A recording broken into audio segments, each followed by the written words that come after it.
پہلی بات کہ جملہ کمالات کی جامع ہے حضور کی شخصیت، کوئی شک نہیں۔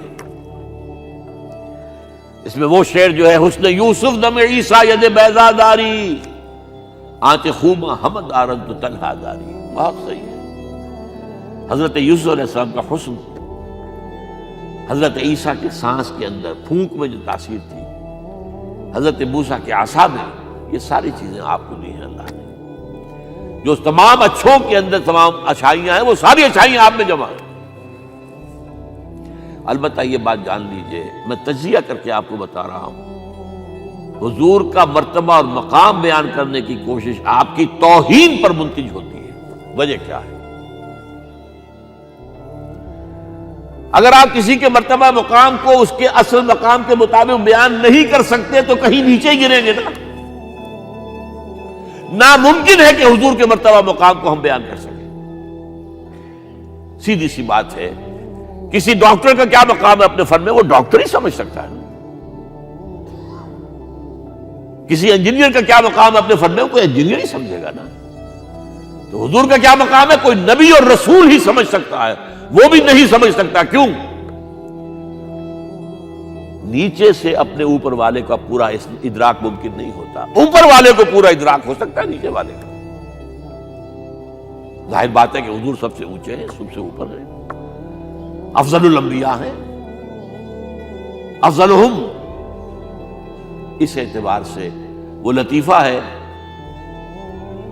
کہ کسی جگہ پر کسی دیہاتی کی کوئی مدد کر دی کسی ڈپٹی کمشنر نے، شاید کہیں وہ کسی جگہ ڈوب رہا تھا، بچا لیا، انہوں نے کہا رب تینو پٹواری کرے۔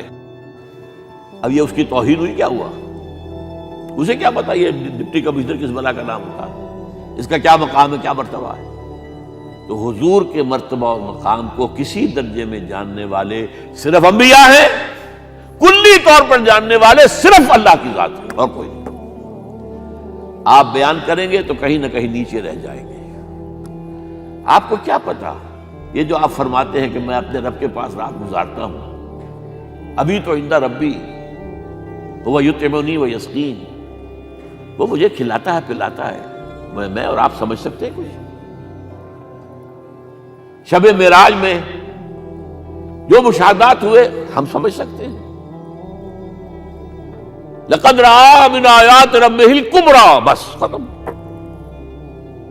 اذ یغشی السدرۃ ما یغشی، جبکہ اس بیری کے درخت کو ڈھانپے ہوئے تھا جو ڈھانپے ہوئے تھا، تم نہیں جان سکتے کیا ڈھانپے ہوئے تھا۔ کیا بیان کریں گے آپ کہ حضور کا مشاہدہ کیا تھا وہاں؟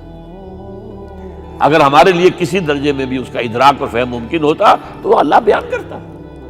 اذ یغشی السدرۃ ما یغشی، جبکہ اس بیری کے درخت کو ڈھانپے ہوئے تھا جو ڈھانپے ہوئے تھا، بس تم نہیں جان سکتے۔ اس اعتبار سے شیخ سعدی کے بھی یہ ربائی جو ہے مبنی بر حق ہے 100%۔ یا صاحب الجمال و یا سید البشر من وجہک المنیر لقد نور القمر، اے جمال اور کمال والے، اے سید البشر، تمام انسانوں کے سردار، آپ کے چہرے انور کی روشنی ہی سے چاند کو روشنی ملی ہے۔ لا یمکن الثناء کما کان حقہ، ممکن ہی نہیں ہے آپ کی ثنا جتنا کہ اس کا حق ہے۔ یہ بات میں نے بیان کی ہے، آپ نے شعر کے انداز میں پہلے سنی ہوگی، لیکن میں نے اس کا تجزیہ کر کے بتا، ممکن ہی نہیں ہے کسی انسان کے لیے کہ حضور کے مقام اور مرتبے کو بیان کر سکے۔ جو کوشش کرتا ہے، جرات کر رہا ہے، جسارت کر رہا ہے، کہیں نہ کہیں توہین کا مرتکب ہو جائے گا۔ ہاں، بحیثیت بشر ہم پہچان سکتے ہیں حضور باپ کیسے تھے، حضور شوہر کیسے تھے، یہ سب ہمیں سمجھ میں آ جائے گا۔ حضور حاکم کیسے تھے، حضور منصف کیسے تھے، حضور سپہ سالار کیسے تھے۔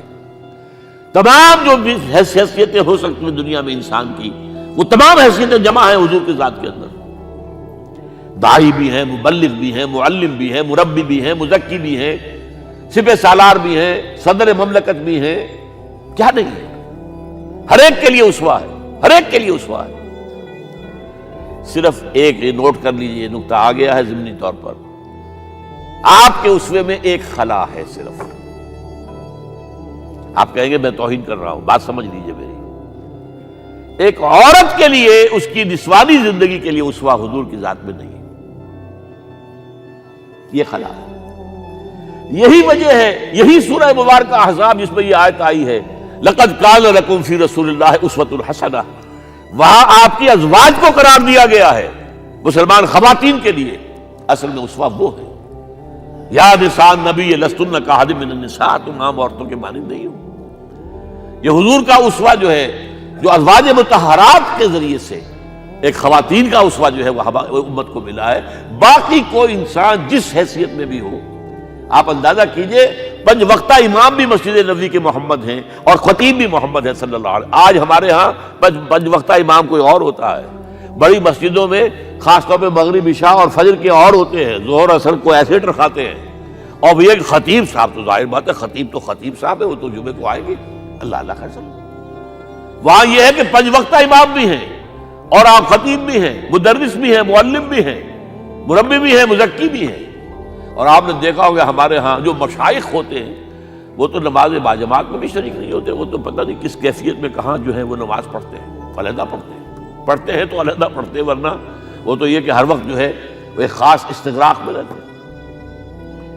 اس حوالے سے یا صاحب الجمال و یا سید البشر من وجهك المنیر لقد نور القمر لا يمكن الثناء كما كان حقه بعد خدا بزرگ تو ہی قصہ مختصر. اور یہی بات غالب نے مرزا ایوب بیگ صاحب نے آپ کو سنائی. غالب ثناء خواجہ بے یزداں گذاشتیم، اے غالب ہم نے محمد صلی اللہ علیہ وسلم کی ثنا جو ہے وہ اللہ کے حوالے کر دی ہے، ہمارے بس کا روگ نہیں ہے.